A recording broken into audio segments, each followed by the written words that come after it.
Hello everyone. Today we talk about how to fix the app of Duolingo. Here we go to settings.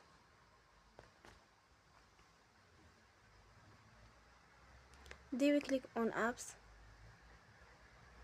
After that you will search the app Duolingo and you will click. Then you will on full stop. After that you will go to storage. Then we click on clear cache.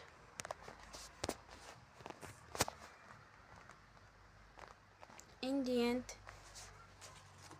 you will turn off your Wi-Fi and you will turn again. Don't forget to support us by like and subscribe. See you next time and thank you for watching.